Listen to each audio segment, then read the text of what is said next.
Bonjour à tous, j'espère que vous allez bien. Aujourd'hui je vous retrouve pour une vidéo Plan With Me spéciale Back to School. Donc vous ne verrez pas ma tête parce que je suis un peu malade, donc désolée pour ma voix, c'est un peu bizarre, mais on va faire le maximum. Donc là je vous présente le planner que j'utilise cette année, qui est un My Diary que je vous ai déjà montré et qui est disponible sur mon e-shop. J'ai sorti mon portefeuille pour y prendre mes petites cartes de visite parce que comme c'est un planner qui contient beaucoup de compartiments, c'est idéal pour vraiment pouvoir y glisser tous mes papiers, mes cartes, etc. Et je trouve ça super pratique. Donc je vais commencer par le remplir. Aujourd'hui je vais vous montrer comment je commence et je débute un planner avant une année de travail ou une année scolaire. Donc là ce sont les intercalaires que je vous ai déjà beaucoup montré, donc je pense que vous les connaissez. Et ceux-ci je vous les avais déjà montrés en vidéo sur comment je les fais, puisque ce sont des intercalaires que j'ai fabriqués moi-même. Je vous mets le lien de la vidéo si ça vous intéresse.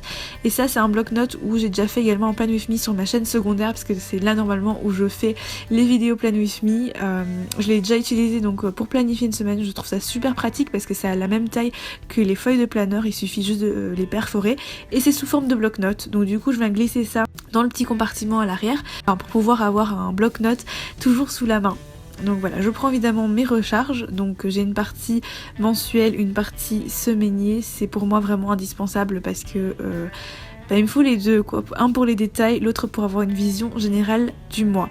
Je prends également mes petites recharges de notes, de to-do list, etc. Je les classe et je mets tout ça dans mon planner. Et puisque c'est une nouvelle année, j'avais envie de faire une nouvelle couverture pour mon planner, donc on va la faire ensemble et on va faire celle-ci qui est dorée.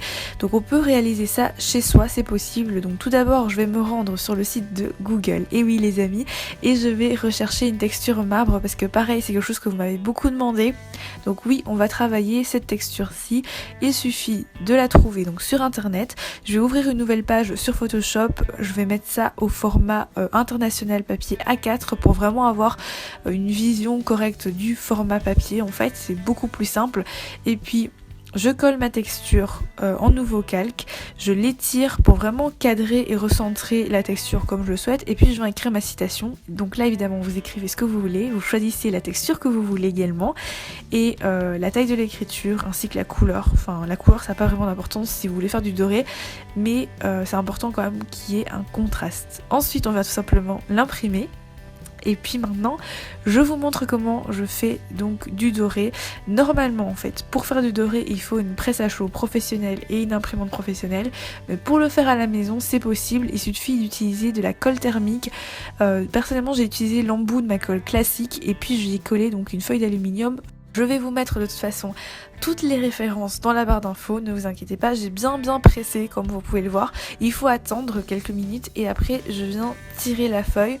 Bon, ce sera pas un résultat professionnel ni parfait, mais on a quand même cette écriture dorée. À l'arrière après, je viens coller une feuille cartonnée pour vraiment épaissir et rendre ça comme une couverture. Vous pouvez également le plastifier si vous voulez, mais je préfère quand même cartonner mon travail. Une fois que la colle est sèche, je vais venir découper évidemment au format de mon planner. Je sais pas si je vous l'ai dit, mais c'est un personal size le mien, donc du coup c'est un petit format.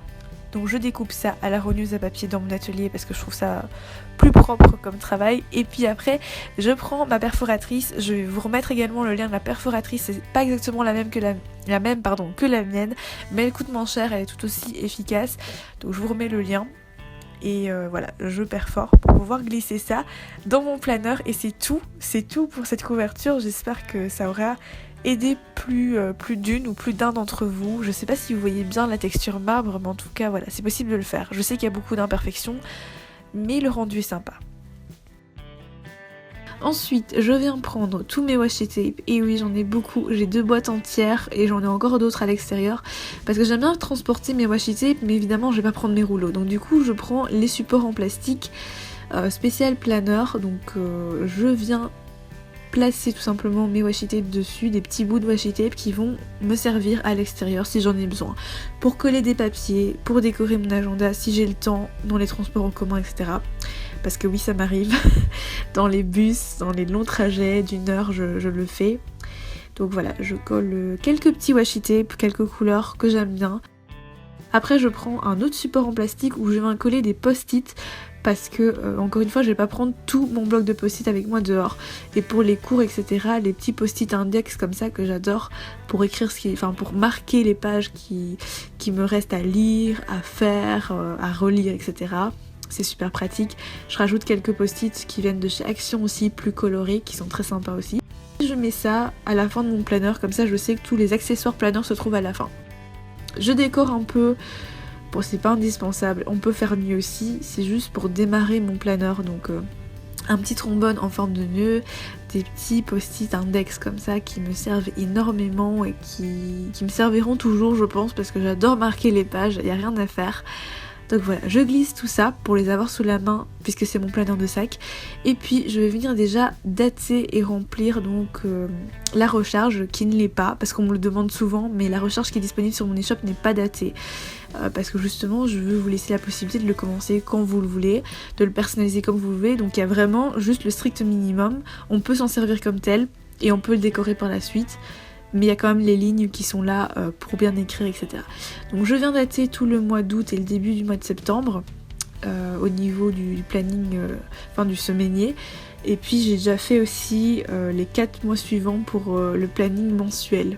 Voilà, j'ai écrit donc en noir les dates et au bic normal en bleu ce que j'ai à faire. Et puis dans la partie mensuelle, je commence d'abord par la dater évidemment, donc j'écris les numéros en haut à droite, mais vous faites comme vous voulez, et personnellement je les écris en noir.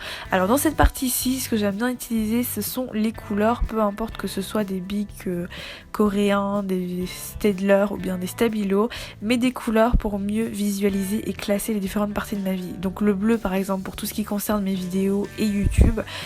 Tout ce qui est rose c'est pour ma vie perso, mes soirées, entre amis ou en famille, mais comme ça je le vois mieux, ça ressort plus en fait. Le vert clair c'est tout ce qui est rendez-vous, essentiellement les rendez-vous médicaux, j'utilise parfois aussi du gris pour ça. Le violet mauve c'est tout ce qui est pour les cours, l'université. Et la couleur orange pour tout ce qui concerne le boulot, que ce soit mes jobs ou bien encore mon e-shop, comme ça voilà ça ressort également pas mal. Pour cette partie j'aime pas trop décorer parce que l'espace est restreint, par contre j'utilise beaucoup de post-it où j'ai écrit des petites citations pour me motiver et ça décore quand même pas mal. Sinon dans mon semainier pour l'instant il est assez vide parce que généralement je le remplis en même temps. Par contre ce que j'aime bien faire c'est remplir ma to-do list, par exemple comme je vais devoir aller à l'Anvers il faut que je prenne mon billet de train, ce qui est logique. Donc ça je l'écris dans ma to-do list et puis je viendrai cocher quand ce sera fait. Puisque là j'ai trouvé ça trop vide, je prends quelques feuilles, enfin quelques cartes Project Life que vous pouvez trouver également sur mon e-shop mais également dans toutes les papeteries je pense maintenant. Je prends un petit marque-page comme ça en forme de clé qui est trop mignon et je viens accrocher cette carte, voilà. J'espère qu'elle va me porter bonheur, que je vais arrêter d'être malade parce que là je parle avec le nez bouché, je suis désolée. Mais voilà, comme ça décore un petit peu parce que pour l'instant j'ai beaucoup de choses à faire et à la fois pas beaucoup. Enfin je peux pas tout vous montrer donc c'est pour ça que j'ai pas pu bien remplir mon planeur. Après vous pouvez vraiment décorer, ajouter des feuilles etc. J'ai rajouté des feuilles budget par après. Mais on va également faire une petite enveloppe. Je crois que j'avais déjà fait un DIY d'une enveloppe pour planeur.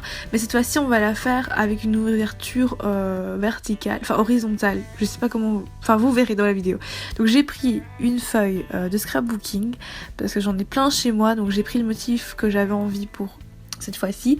Je prends les mesures, donc en fait je fais à peu près 2 fois et un petit peu plus, enfin pour avoir une marge par rapport à une feuille de planeur classique. Il faut qu'une enveloppe soit quand même plus grande parce que déjà vous allez la perforer, donc si vous voulez mettre pas mal de choses à l'intérieur, il faut compter que la perforation elle fait plutôt, enfin plus ou moins 1 cm quand même de largeur.